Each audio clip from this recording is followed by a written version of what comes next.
विधानसभेचे असे निकाल लागलेत की अनेकांना विश्वास ठेवणं अवघड झालंय। संजय राऊत सारख्या नेत्यांना तर या निवडणुकीचा निकाल पचवायला जड जातोय। बॅलेट पेपरवर पुन्हा निवडणूक घेण्यात यावी, महाराष्ट्राचा निकाल हे जनतेचं मत नाही, नाही नाही नाही 3 वेळा नाही अशा निकालांचा विचार करता येत नाही, असं उद्विग्न वक्तव्य संजय राऊत यांनी केलंय। महत्त्वाचं म्हणजे त्यांच्या या वक्तव्याची दखल घेण्याऐवजी संजय राऊत यांच्यावर मीम्स बनू लागलेत। भाजपा प्रणित महायुतीच्या झंझावातापुढे अनेक जण गारद झालेत, मात्र यात पुरता सुपडा साफ झालाय काँग्रेसचा। काँग्रेसचे अनेक दिग्गज नेते अक्षरशः धक्कादायकरित्या पडलेत। वर्षानुवर्ष बालेकिल्ले राहिलेले त्यांचे मतदारसंघ ढासळू लागलेत। लोकसभेत 11 जागा जिंकून अनपेक्षितरित्या सर्वात मोठा पक्ष ठरलेला काँग्रेस पक्ष विधानसभेत मात्र 15 ते 17 जागांवरच अडकताना दिसला। त्यामागे या मोठ्या नेत्यांचा पराभव कारणीभूत आहे। त्यामुळे काँग्रेसचे हे मोठे नेते कसे गणले, त्यांना नेमका का पराभव स्वीकारावा लागला, जाणून घेऊया या व्हिडिओच्या माध्यमातून।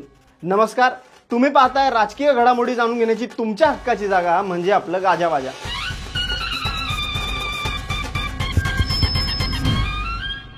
तर सर्वात आधी तपशीलवार कोणत्या काँग्रेस नेत्याचा अक्षरशः बाजार उठलाय जाणून घेऊया। तर सगळ्यात मोठं नाव आहे बाळासाहेब थोरात। संगमनेरमधून बाळासाहेब थोरात पराभूत झालेत। बाळासाहेब थोरात यांनी आतापर्यंत 8 वेळा निवडणूक लढवली होती आणि ते एकदाही हरले नव्हते। महाविकास आघाडीची सत्ता आल्यास ते मुख्यमंत्री पदाचेही प्रमुख दावेदार मानले जात होते, मात्र आता 9व्या वेळी त्यांचा पराभव झालाय। बाळासाहेब थोरात यांनी काही दिवसांपूर्वी एक वक्तव्य केलं होतं की काँग्रेससह महाविकास आघाडीला 180 जागा मिळाल्या तर आश्चर्य वाटून घेऊ नका। मात्र हे म्हणणाऱ्या बाळासाहेब थोरात यांचा पराभव झालाय। संगमनेरमध्ये शिवसेनेचे उमेदवार अमोल खताळ यांनी बाळासाहेब थोरात यांचा 10,560 मतांनी पराभव केलाय। दुसरं नाव आहे राज्याचे माजी मुख्यमंत्री पृथ्वीराज चव्हाण। कराड दक्षिण विधानसभा मतदारसंघातून महाराष्ट्राचे माजी मुख्यमंत्री पृथ्वीराज चव्हाण यांचा धक्कादायक पराभव झालाय। भाजपचे उमेदवार अतुल भोसले यांनी पृथ्वीराज चव्हाण यांचा 39,355 मतांनी पराभव केलाय। तर काँग्रेसच्या दिग्गज नेत्या माजी मंत्री यशोमती ठाकूर यांनाही पराभवाचा सामना करावा लागलाय। यशोमती ठाकूर सलग 3 वेळा तिवसा मतदारसंघातून निवडून आल्या होत्या। तिवसा विधानसभा मतदारसंघात भाजपने यशोमती ठाकूर यांच्या विरोधात राजेश वानखेडे यांना उमेदवारी दिली होती। राजेश वानखेडे यांनी 21 फेऱ्यांनंतर 8,195 मतांची लीड घेत विजय निश्चित केला। असाच पराभव लातूरमध्येही झालाय। लातूर ग्रामीण विधानसभा मतदारसंघात महाविकास आघाडीकडून काँग्रेसचे विद्यमान आमदार धीरज देशमुख तर महायुतीकडून भाजपचे विधान परिषदेचे आमदार रमेश कराड यांच्यात थेट लढत झाली। या लढतीमध्ये धीरज देशमुख यांचा पराभव झाला असून भाजपचे रमेश कराड विजयी झालेत। असाच धक्का काँग्रेसला उत्तर महाराष्ट्रातही बसलाय। धुळ्यात धुळे ग्रामीण विधानसभा मतदारसंघ हा काँग्रेसचा पारंपरिक मतदारसंघ म्हणून ओळखला जातो। या मतदारसंघातून यापूर्वी राज्याचे माजी मंत्री रोहिदास पाटील यांनी त्यांचं वर्चस्व राखलं होतं। त्यांचा वारसा पुढे आमदार कुणाल पाटील यांनी काँग्रेसच्या माध्यमातून चालवला। मात्र या निवडणुकीमध्ये आमदार कुणाल पाटील यांना पराभवाचा धक्का बसलाय। भारतीय जनता पार्टीचे राम बधाणे यांनी त्यांचा 50,000 पेक्षा जास्त मतांनी पराभव केलाय। काँग्रेसचे ज्येष्ठ नेते केसी पाडावी यांचाही अक्कलकुवामध्ये धक्कादायकरित्या पराभव झालाय। या सर्वांचा सुपडा साफ होण्याचं महत्त्वाचं कारण म्हणजे लाडकी बहीण योजना आणि त्यातून महिलांनी दाखवून दिलेली ताकद। जुलै महिन्यात अर्थसंकल्प सादर करताना उपमुख्यमंत्री अजित पवार यांनी मुख्यमंत्री लाडकी बहीण योजनेची घोषणा केली। त्याअंतर्गत 21 ते 65 वयोगटातील महिलांना दरमहा 1,500 रुपये मिळत आहेत। राज्यातील महिलांना आर्थिकदृष्ट्या सक्षम करण्यासाठी मुख्यमंत्री लाडकी बहीण योजना जाहीर केली। संपूर्ण राज्यात साधारण 2 कोटी महिला मुख्यमंत्री लाडकी बहीण योजनेच्या लाभार्थी ठरल्या। विधानसभा निवडणुकीपर्यंत राज्यातील लाभार्थी महिलांच्या बँक खात्यात 7,500 रुपये जमा झाले। मात्र विरोधकांकडून यावरून सत्ताधाऱ्यांवर जोरदार टीका करण्यात आली।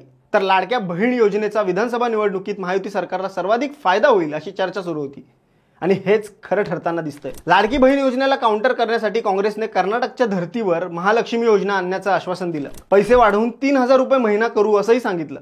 मात्र यावर विश्वास न ठेवता महिलांनी महायुतीच्या बाजूने मतदान केलं। त्यामुळे पुढे कोणता नेता आहे हे न बघता राज्यात महायुतीचंच सरकार पाहिजे अशा आशेने महिलांनी मतदान केलं आणि त्यामुळे मग दिग्गजही पराभूत झाले। दुसरी गोष्ट म्हणजे या काँग्रेसच्या दिग्गजांनी हे गड पुरुष कार्यकर्त्यांना हाती धरून उभारले होते। त्यामुळे मतदारसंघात केवळ पुरुष कार्यकर्त्यांचं जाळं जास्त केलं जायचं। त्यांनाच मग सत्तेत आले की वेगवेगळे बेनिफिट दिले जायचे। या लूपमध्ये महिलांना गृहीत धरलं जायचं। घरातला पुरुष आपल्या बाजूने असेल तर महिला मतदानही आपल्यालाच असा या नेत्यांचा ग्रह असायचा। मात्र याला छेद दिला लाडकी बहीण योजनेच्या लाभार्थ्यांनी आणि दिग्गजांना मोक्याच्या क्षणी पाडलं। काँग्रेसचा असा सुपडा साफ होण्यामागचं दुसरं कारण म्हणजे काँग्रेसने न केलेला प्रचार।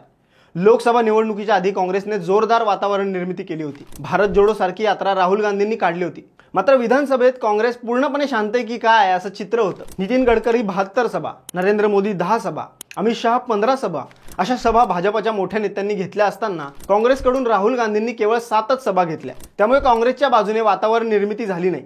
काँग्रेस सत्तेत आल्यावर काय करणार हे लोकांपर्यंत पोहोचलंच नाही. लोकसभेत जी हवा झाली होती ती काँग्रेसला कायम ठेवता आली नाही आणि काँग्रेस उमेदवारांना पराभूत व्हावं लागलं. तिसरं महत्त्वाचं कारण म्हणजे काँग्रेसचे गड असले तरी भाजपने या काँग्रेसच्या गडांमध्ये आपलं काम चालूच ठेवलं होतं. त्यामुळे संगमनेरमध्ये सुजय विखे पाटील वातावरण निर्मिती करून आले. लातूर ग्रामीणमध्ये रमेश कराड यांना आधीच विधान परिषद देण्यात आली होती. कराड दक्षिणमध्ये अतुल भोसले यांना फडणवीस आणि भाजप यंत्रणा जातीने रसद पुरवत राहिले. याचा परिणाम म्हणजे या दिग्गजांच्या किल्ल्यांना कधी सुरुंग लागला हे कळलंच नाही. त्यामुळे काँग्रेस राज्यात दयनीय अवस्थेला पोहोचली आहे. याबद्दल तुम्हाला काय वाटतं हे कमेंट करून आम्हाला नक्की सांगा. आणि राजकीय विश्वातील अशाच घडामोडी जाणून घेण्यासाठी गाजावाजाला लाईक, शेअर, फॉलो आणि सबस्क्राईब करायला विसरू नका.